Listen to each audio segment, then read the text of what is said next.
panel of the review. Of course, Aaron Rift is here. Big G is here, checking something on his phone or whatever. Noah Foster and Son Gosher. What's going on, everybody? Son, everybody? Son Gosher here on a rare Tuesday. Glad to be back and hope you guys enjoyed that voice. Ready to talk about wrestling?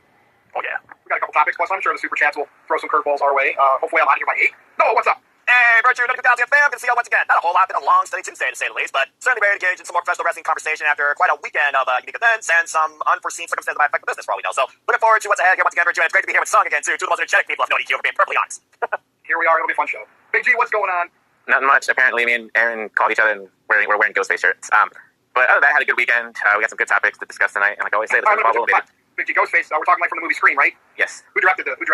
The original. All right, just making sure you do that. And here's a little bit of trivia. Which former WCW World Champion was in that movie? He's taking a drink very conveniently, so it's 2 extra seconds to think about his answer. David Arquette. That's right. Very much. Aaron, what's up?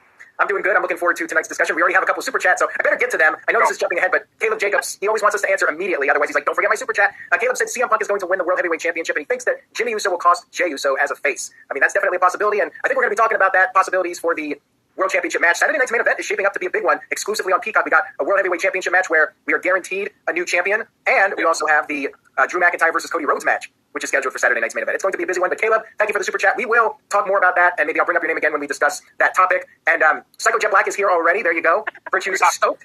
Psycho Jet Black says, which will happen first, Austin Theory becoming world champion or Big G complaining about whiny fans? Also, will AI ever replace Aaron Rift and Nodq? Well, Big G, do you have anything to complain about? Not right now, no. You feeling pretty good? Right now, yeah. Big G's happy for now. We got to keep Big G happy. And AI's already starting to take over the Nodq channel. We've seen the AI version of me getting beat up by everybody. It's the wave of the future. Noah loves AI, I'm sure. And I think Austin Theory will become world champion first, because I think Big G is going to chill and not be so angry. Big G's happy to be here as always, and there's a lot to look forward to. So I think Big G's going to be happy for a while. I don't know. I gotta say, Aaron, though, you versus them AI wrestlers, they've been in your neck and back in all types of positions they just were not meant to be. I know. Somebody said I should have been on here with a neck brace, and I think that would have been a good way to go. I should have sold it, but oh well. Can't be dead. Yeah, well, if you saw what The Undertaker did to me, I really should be dead. Anyways, guys, thank you all for being on the panel tonight. It's going to be a fun one. Virtue, I'll throw it over to you. As Big G, I'll steal his line. Let's get this ball rolling, baby. Now, in the main event, we are going to talk about the current state of the World Heavyweight Championship and some, just weird things that WWE had to pivot this year, right? And last year, we know that they pivoted with Cody, and that worked out pretty well. And this year, there's been other reasons why things have happened, but we're going to talk about that. But first, and I know Aaron's talked about this on his Q&A, Nodq Q&A and whatnot, but we're hearing Chris Jericho come up a lot lately in terms of, is he coming back to WWE? Is he going to have that one last run? Like, it's inevitable that he'll be in their Hall of Fame. But then you get you think that's what's going to happen, and we just wait it out. When is he going to show up? When is Triple H going to use the break the walls down for the pop? Could it be the Royal Rumble? And you hear Tony Khan, it'll be interesting to see what happens in the next few months. So obviously Jericho seems like he's writing out his contract. I don't think it's expired yet. And is Tony Khan going to try to keep him just so he doesn't go to WWE? Like, what does Chris Jericho want to do? I think he needs to go back to WWE, because the last time I remember Chris Jericho being entertaining, even when it was just kind of like your middle of the card type stuff, it was always in WWE.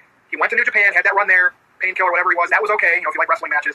And then that first few months as the champion in AEW, I didn't mind. But after that, I was like, what happened to my GOAT? He used to be my favorite of all time. Still in the top 5 or 10. What happened? Like, it wasn't clicking with me. Jericho in AEW, and a lot of people, but I never hated him for it. I never, you can't wrestle, you're getting too old. I just wasn't entertained by most of the stuff he was doing. So I want that WWE return. I want to hear the countdown, break the walls down, however they do it. I want to see what he does next. Is he going to create a new character? Not like the AEW stuff that wasn't getting over, but everything he's done in WWE really has gotten over. You could say maybe the early 2007 stuff, or when he first came back, when he tried to repeat Y2J, that didn't really click. But then he became the suit-wearing, slow-talking, you're a troglodyte. Dude, that was epic, Jericho. One of the best heel runs of all time. Where are we going with this now? Is Tony Khan going to try to pull him back and then sign him and then barely use him just so he doesn't go back to the WWE? Son, I'm going to start with you. I feel like we've talked about Jericho since he's been in AEW. It's not that people aren't interested. It doesn't really help our numbers. There's more bad talking than good talking about him. I think if he went back to WWE, and it's not because I'm a bigger WWE fan than AEW, I just think that's where he made his most successful run, and I think he needs to, like they all say, go home. Son? Well, let's break the walls down on this, or why don't you go ahead and say break the walls down? That's for Calvin in the chat who has that question. As far as Chris Jericho goes, though, I think if you're Tony Khan, absolutely, you want to keep Chris Jericho under AEW. He is such a pivotal part of that company's entire 6-year history so far.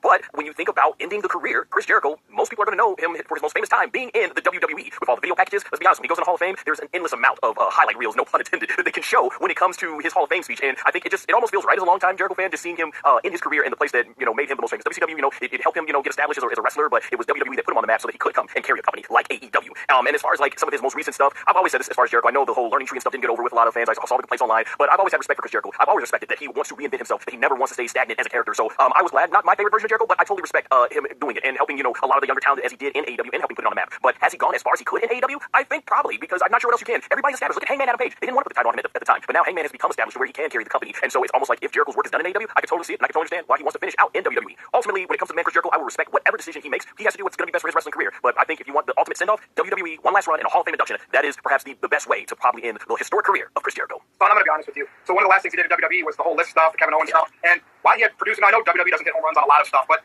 you know, the Bloodline, that whole Jericho stuff with Kevin Owens, that's memorable stuff. I remember Jimmy Jacobs worked there as a writer helping.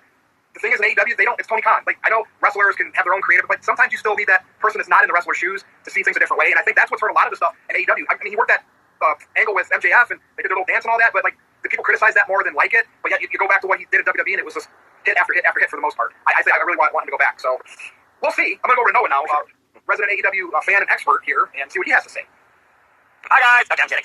Well, it's one of those things where again, AEW is not WWE, and I think that's really what you gotta draw the line a lot with. If you look at the people that went back to WWE from AEW, CM Punk, Cody Rhodes, Chris Jericho being another name, would make perfect sense because at the end of the day, AEW does not produce the same type of content you would look towards entertainment-wise like WWE does, more standard-based. AEW tries to be more sports-centric, competitive. They like to be more ring-savvy focused. That's kind of the whole itinerary. There's a reason why they're on TNT, the same network that has the NWA for Pete's sake, while Raw's on Netflix, the movie capital of the planet, and SmackDown's right there in the middle, and NXT's being assimilated. It's one of those things where I forgot Chris Jericho, former undisputed WWF champion, and the fact that Steady McMahon's going to the Hall of Fame next year. How poetic would it be for Chris Jericho to be somebody that's along Steady McMahon's introductory names, considering the amount of times that he and Stephanie like shared jabs at each other per se. Again, Steady McMahon going to the Hall of Fame, not Stephanie Levesque. So yeah, I definitely think Chris Jericho returning to WWE makes the most sense. You figure out what Jericho did, putting AEW on that by namesake because he's a guy from WCW. You can recognize that. He's the inaugural champion. He and Moxley, they had that fallout over the championship. But Moxley, not necessarily a WWE made guy, but John Moxley, the wrestler that AEW kind of wanted to wow themselves after when they wanted to show their own identity, makes sense at the time. So with Jericho doing so much for AEW, trying to put Ring of Honor for it as Ring of Honor champion, call that for what you will, but ever since Beal's got the title, Beal's been one of the most accomplished wrestlers this year. Learning Tree, Jericho Appreciation Society, Inner Circle. You think about all those young people that are involved in those factions that are making some of themselves. Senator Guevara and Anna Jay at the top of that conversation. Cool Hand Angel, Daddy Magic showing how much charisma he has when it comes to doing a promo via commentary. I don't think Jericho needs to give AEW any more than he already has, and I think Tony Khan might even realize that. There's a reason why the latest Jericho Cruise has no AEW talent as part of its lineup. I don't think that's coincidental. So I think for me, it's time for Chris Jericho. 35 years of constant reinvention, globally spanning across the world, formerly known as the Pain Maker. Painkiller, that was hilarious. I'd love to see if you did something like that. But I think for Painkiller? You said Painkiller. Botched. You want the Pain Maker, but that's okay. I think that, again, at this point in his career, it's never too late to return home. I think he needs to set that end goal. If he's not going to go to Major League Pro Wrestling right up in Canada, WWE makes the most sense to me. Whether or not he's part of man's Hall of Fame introduction, whether or not he's a wearable pop, because let's not forget, the biggest fan of the Levesque era, he loves the pops. It's all about getting those reactions, the biggest must-see attraction for that key moment, globally expanding on social media, blowing up the world on the internet, trying to love Nodq. That's what WWE's about at the end of the day with all these marquee veterans of the past two. So yeah, I think Jericho offers no more need to AEW, nor do I think he needs to, with all due respect. I think right now, it's WWE or just do your own thing, independently on cruises or go to other promotions, but at this point, it's WWE or bust for me, for Y2J. And here's the kicker, Noah. As we're going to talk in the main event, there's a certain someone who is now out as world champion off of TV. There's going to be a new champion crowned, and you need a guy, you need a veteran guy that can come in and be a pester, produce a good angle. And who's worked with CM Punk before? I'm not saying he's going to win, but we'll talk about that. Chris Jericho could come in and be plugged right in as a time filler main eventer. You know he's going to look more ripped than he has in a long time because they just, for whatever reason, he'll do the DDP yoga, he'll get in WWE shape. They all do. He probably already is. And, I know he's not what he used to be in the ring, but, that's why you work a CM Punk in a slower style match in sports entertainment. And I think it's perfect timing. I think Nick Khan needs to realize, I think this is going to work out, Chris, and here's what we're going to offer you. You got to come back. We need to plug you in right now. I think it's a really good possibility, especially now with other things that have happened. Oh yeah, if WWE needs something right now, they need stability. There is no stability on Monday Night Raw, thus there is no value in the championship or whoever holds the title. They need a guy that will remain a constant forefront to push the product and push the roster. Seth Rollins was their golden goose the longest time, but there's one thing we gotta say about Seth Rollins. He is injury prone at the worst possible moments, and this is another one of them. All right, well, thank you, Noah. And I'm going to go over to Big G before he falls asleep. I'm good. Everybody made good points. I mean, not really much else to say. I would love to hear them. Over you. There's nothing else. Go ahead. I mean, Jericho coming back to WWE, I would love to see. I did enjoy Jericho's early stuff in AEW with Inner Circle and stuff like that. And then once he got the Jericho Appreciation Society and the Learning Tree, I thought it was just being overdone. Yeah, he helped the younger talent get over and stuff like that, which is what he was supposed to do. And he did that. Hell, Virtue, you even came out to Chris Jericho, cut a Chris Jericho type promo at my wedding and got over. Yeah, Jericho needs to come back to WWE, and I think, like everybody said, he'll get that Royal Rumble pop. So, like I said, not much. I wanted that. He came back to another Royal Rumble before and got a huge pop. 2012, I believe, or 2013. He doesn't have to come back and win anything, get a title. He just needs, a title match, yes, is a threat and a challenger, but he doesn't need to run with any title anymore. He just needs to give us an interesting storyline, maybe to where you think they could put the belt on him, but not like that. That's what we want. And again, if they brought him back to WWE and he wasn't feuding against the title holders, that's fine because you could use him to help elevate. It's almost like you said he elevated people in WCW and AEW. He did in WCW too. Yes. But I question that. I mean, MJF did go on to become world champion, but it's not at the level like the stuff he's done in WWE. So I think they would love to pull him back. And if they did put him with younger talent, and then it helped get the younger talent over, it was another, hey, AEW, and believe it, it's a wrestling business. That's why I think this stuff happens. We took what you couldn't do, and we made it happen. We used Jericho, and he got younger talent over. I don't know. It's petty, but I can see it. It's motivation. I mean, to a point back in the day, ECW was always trying to pull in talent to get the most out of them. WCW, they go back to WWE. They always try to one-up each other. Yeah. And that's when it was at its most exciting. So, anything else you want to add, Big G, before I pass the Rift? I'm good. Aaron Rift. I see a hand. No, I just have a quick question. I'm wondering, do you all want to see Jericho come back with Break the Walls Down? I know it'll get the most initial highest pop. Or would you like to see the Judas make a debut in WWE? It's got to be smart enough to not use Judas at all in WWE because that's got the AEW stank on it. I'm sorry.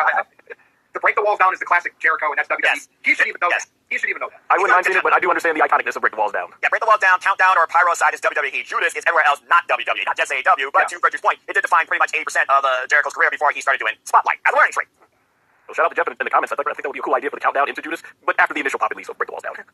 No, I think it's best that he comes back with Break the Walls Down. Let him do his old shtick. That's what people want. Judas would be fun, but the fans chanted Y2J at Crown Jewel. They want the WWE character. They don't want the AEW character. He's going to come back with the flashy stuff probably. But the key with Jericho, he's all about reinvention. That's what he's done throughout his entire career. He's always trying to do something new. He had his run in AEW. It was great. He was the first AEW World Champion. He did change up his character a couple of times, and there was some debate about the learning tree. Was it the worst gimmick of his career? Probably. It was far from the worst gimmick in wrestling history, though I wouldn't even put it anywhere near the top 50 worst gimmicks in wrestling history. I'm not sure if it was Oof or somebody else in the chat room, but if you think that was the worst gimmick in wrestling history, you never watched wrestling in the early to mid-1990s. Just saying. I think Tony Khan's recent interview comments, it comes off to me like Tony knows Jericho is leaving, but of course the door is always open for him to return. With Britt Baker, he seems to think that there's still a chance she'll come back. He said, yeah, I'd love for Britt to come back, and we hope to have her back soon. But with Jericho, it's more like, we'll have to wait and see what happens with him. You know, it feels like Jericho's leaving, and I think it's the right call. He did everything there was to do in AEW. He can come back at the Royal Rumble and get that big pop, as we've talked about, and have a good run. He can feud with some of the current roster members, go into the Hall of Fame, you know, have 1 or 2 more years in WWE. It's just time. It's time for him to come back to WWE, and I expect him at the Royal Rumble, if not sooner. I believe his contract's up at the end of the year, so we'll likely see him at the Royal Rumble, but maybe they'll do a swerve and have him show up sooner, because he did do the Royal Rumble before, so maybe he'll want to change it up and not come back at the Royal Rumble, maybe come back before it and announce his return in advance. We'll have to wait Maybe and they see. work out a deal, let him go back to WWE early, let him out of that contract, and then WWE can lift the thing on Andrade so they can use Andrade right away. There's a trade-off right there. I don't know if Andrade right now is... Or WWE. No, but like WWE be like, okay, we don't care about Andrade. Jericho and Survivor Series. Done. Right.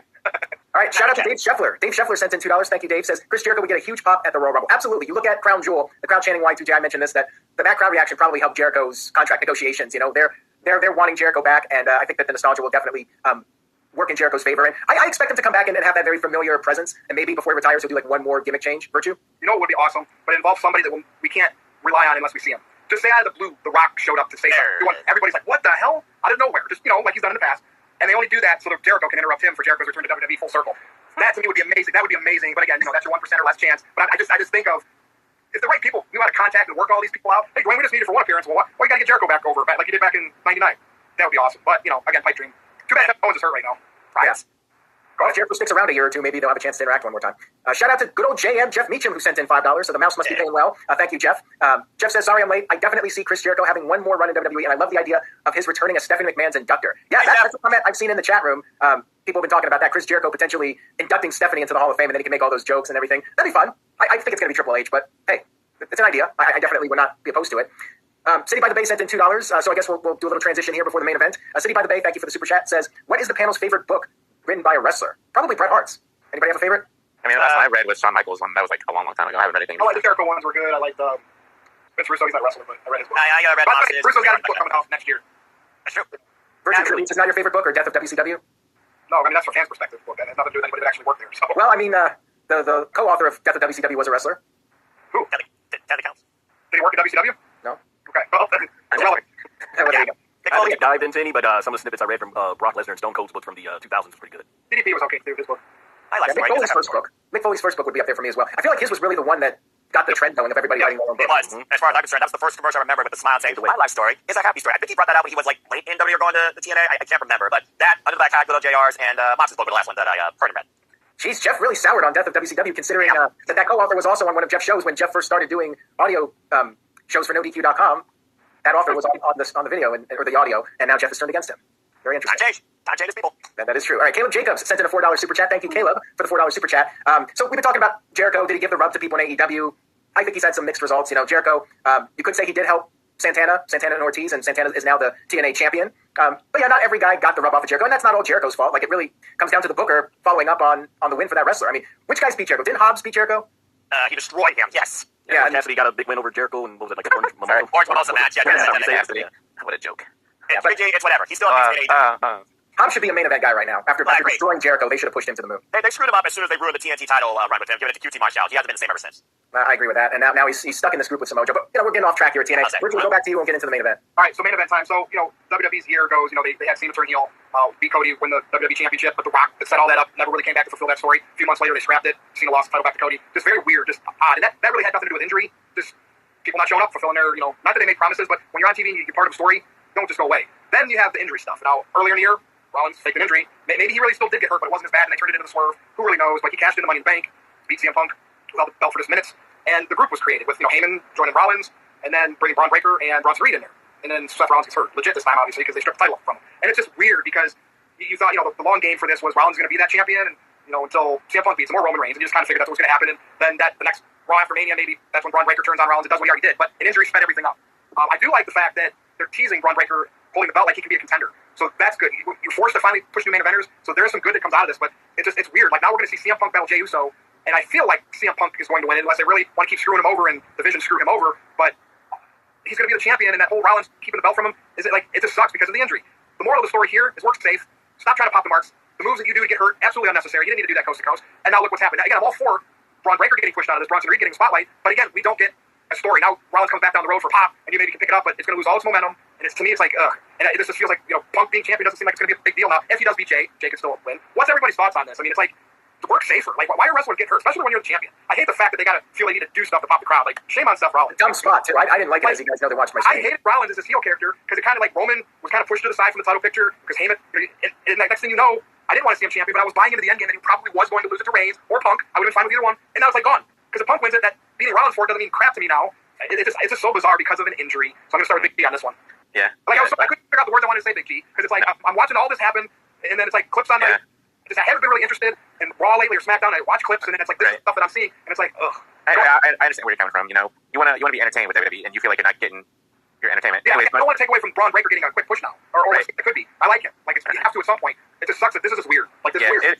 So now WWE and backstage, they had to basically shift everything probably like 6 months earlier. Like you said, the Raw after next year's WrestleMania, everybody was expecting, the potential breakup of the Vision with Braun turning on Seth Rollins, but now they did it early because of him getting injured at Crown Jewel. And I got that when he did the coast to coast, when Shane did it, he would always use his legs, but then when Seth did it, it looked more like a flying headbutt. And I'm thinking to myself, why did you do that? And like, I had to watch it on replay, like afterwards to see like how he hurt himself. I'm like, that was unnecessary. Yeah, you want to take that risk, you want to give everything you have to entertain the crowd, but don't do it to where you're going to hurt yourself. And I think Noah mentioned earlier, like Seth is always, injury prone, but everybody gets injured. I feel like this is not a jab at AEW, but I feel like more people in AEW get hurt more than people in WWE. For example, Will Ospreay, that's all I'm going to say. Anyways, back to Seth Rollins. He was, WWE champion in 2015, and, he did that buckle bomb on Kane, and a freak accident happened where his knee literally buckled, and he was out for a certain amount of time. And then, the whole angle this past summer with his knee, So, I don't know, like, the Saturday Night's main event coming up on November 1st, are they going to have CM Punk win? Or are they going to have Jey Uso win? Because you notice Bronson and Braun were supposed to be in the Battle Royal, but they got pulled from it. So I have a gut feeling like something's going to happen at Saturday Night's main event where they're going to screw CM Punk, and to where Jey Uso wins it, or Jimmy's going to cause Jey. So, like, it's like a 50-50 toss-up for me. I'm like, I don't know what's going to happen now. Are they going to add a third member to the Vision? Is it going to be just Bronson and Braun with Paul Heyman as two new Paul Heyman guys? So it's interesting to see where this is going to lead at Saturday Night's main event, to be honest. So, Thank you, Big G. Noah, he's pointing to you, but it's your turn. Yeah, but I'm saying Jeff's comment is on the money. And as champion, leader of faction, had no need to do a necessary high spot. Now there's all this shifting of an entire career. It's a bad fun on all levels. In the word of Jeff Meacham, accurate. Yeah, like if Punk does become world champion again, beating Jey Uso, like, that's not the way I envisioned it, but that's the way, and like nothing with Jey. If Jey becomes world champion again, now the only interesting thing there, if that happens, is that could make things interesting with Roman Reigns at some point. So, yes. But, I don't know, but we'll see. Go ahead, Noah. First off, Big G, when I say injury prone when it comes to Seth, here's the difference between WWE and AEW. The marquee players get injured at the worst fracking time in WWE. Seth freaking Rollins, Exhibit A. In AEW, okay, this person's injured. Will Ospreay, though, was weaker before AEW. Now back to schedule programming. Okay, so let's see. Saturday's main event, World Heavyweight Championship 2.0. Doesn't matter. Has not mattered since Cooper lost to Cody Rhodes at Crown Jewel, then already divided the title. It did not matter when Jey Uso eased his way to the opener. It's the main event of WrestleMania and beat Cooper via submission and lost it shortly after a better match on Monday Night Raw. The World Heavyweight Championship has not mattered since Seth freaking Rollins not really held it for about a year. But here we are with the marquee man of Monday Night Raw injured, where the most critical time he's needed. One brilliant WWE. And by the way, as far as this injury aspect of top that bleep, would you want to be a freaking pop later of Meltzer scaling or some level of professional wrestling? Cody Rhodes perfect 4-0 set the bar. Everyone else is trying to escalate it, and Seth Rollins did with a diving coast to coast headbutt. You freaking idiots. Are you kidding me? Jey Uso, CM Punk, who the hell cares? Unless Jey Uso's trying to come literally Roman Reigns 2.0 and they're trying to do the Roman Reigns full on babyface run where he got shoved down our throats and everyone put him out the dang building. No one's going to care. Is Jey actually going to be of value as the World Championship this time? To me, heck no. And you think they're going to do Jey versus Roman and that's going to matter again? Tribal combat, the opposite, he gets through the Bala. Okay, maybe you actually make that matter a little bit, saying that SummerSlam main event sucked. Probably not. CM Punk, the only way CM Punk back in the World Championship was against Seth freaking Rollins. It's been the Seth freaking Punk show since Survivor Series 2023, and now you ruin it. You're freaking idiots. So no, I don't care about this match. If anything, it should be LA Knight for CM Punk to change the narrative. Since LA Knight beat Seth in Saturday Night's main event and changed things up. Jey does not deserve the World Championship again. Let alone a Battle Royale to get the freaking shot. Like you won the damn Royal Rumble at the beginning of the freaking year. This is stupid. And Monday Night Raw means even less to me now because of this BS. Noah, would you rather cost over the years? But, sorry, you both were talking at the same time. Did you say your thought first, and I will acknowledge you? I was going to say, would you have rather had been Dirty Dom than Jey Uso? At this point, yes, he's the hardest, most consistent worker, not injury prone in WWE this year. But he started the damn Intercontinental Championship. Hell, if this was freaking last week, they should have given the damn title to Ruseman. Dom should have been the guy taking on Punk. Since Punk and Dom was his first damn match. The biggest thing about the injury It's like the Vision just got started. Like all that effort of having Heyman turn, joining Rollins, and then doing the fake injury with the cash-in, all for just only been a couple of months, and he was stripped of the championship. And it's like it was all for nothing to me because of the injury, and that's really what sucks, right? If you worked smarter, he wouldn't be hurt. I would still be hating Seth Rollins, wanting to lose that title, building it to WrestleMania, making it more valuable to me. But now that's gone. Yep. Anything else? And I'll get this. No, not really. Other than that, LA Knight screws Punk. Jay goes healing his brother. Make Jay a bad guy. Maybe I'll actually care and actually tune into WWE matches on YouTube for a highlight. Other than that, I don't give a damn. Okay. Over to Son. All right, well, 4 letters, one word. Yeah, I'm with Noah in terms of wanting to see LA Knight. It's been 3 years, and I was sitting there, and it feels like there's been so many opportunities this year for LA Knight to win, and they just go the other way. And then I'm like, okay, LA Knight will win money back. No, they go the other way. All right, well, he beat Seth Rollins. Oh, no, they went back with Seth Rollins. Okay, he'll win this. Oh, no, he's going to lose the Fatal 4-Way. All right, he loses this match, but Seth is injured. And was it good to Jey Uso? Like, wow, every single turn. In terms of Seth Rollins, it is unfortunate. Every time there's a pro wrestler who gets injured on a spot that you have to wonder if it was necessary. I appreciate that Seth Rollins. I think Aaron said it in his review at the time as well, is that it's cool that Seth Rollins tried to do a coast-to-coast that was different than anything we've seen before. But I think we've heard how dangerous the headbutt could be, and you see right there, man, it screwed up and fast-forward the whole plan. It's like watching a movie. First hour was building towards where we think it's going to go in, and then out of nowhere they just cut it off and like, oh, okay, that could have been in the sequel, but here we are. So yeah, when it comes to that, it's unfortunate. We won't see Seth Rollins, so now I wonder where this takes Roman Reigns. Do they finally pull the trigger on a CM Punk versus Roman Reigns feud for WrestleMania, or will Roman Reigns him and Cody end up having their third epic finish? So it'll be interesting to see where things go from there. The way they did the Division, it's like I said, it's unfortunate. Just right when Becky joined them, we only got a short amount of screen time with Becky, with them all as a group of 5, and boom, it's done just before it gets going.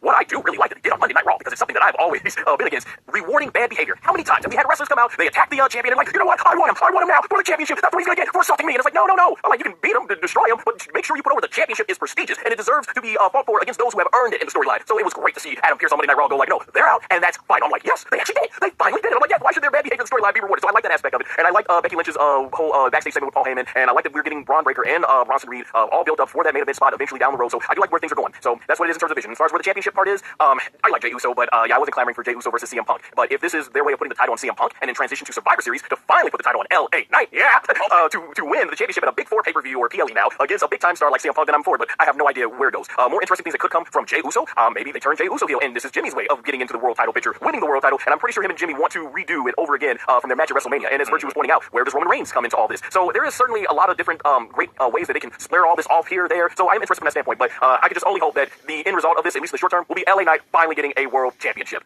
I mean, that's what the B World title's for, to let other guys have a taste of the main event. You still have your other title with Cody right now. Anyway, thank you for that, and I'm going to pass it over to Aaron now. All right. First of all, Psycho Jet Black sent in a $5 super chat. Thank you, Psycho. He says, will the Vision become a 2-man power trip, or will they bring in a guy like Austin Theory so he can take the pinfalls in trios matches? Yeah.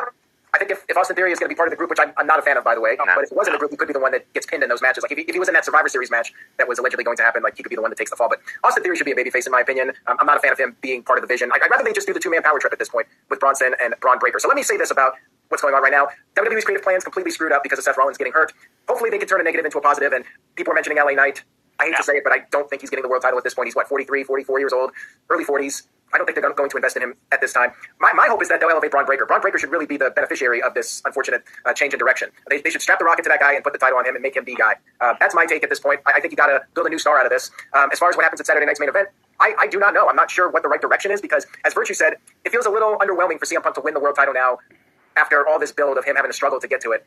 But at the same time, Rollins, at the same time, Jey Uso is champion. I'm not sure how I feel about that. Now, will Jimmy play a role in it? I expect Jimmy to be involved. I don't know where they're going to go at this point with that.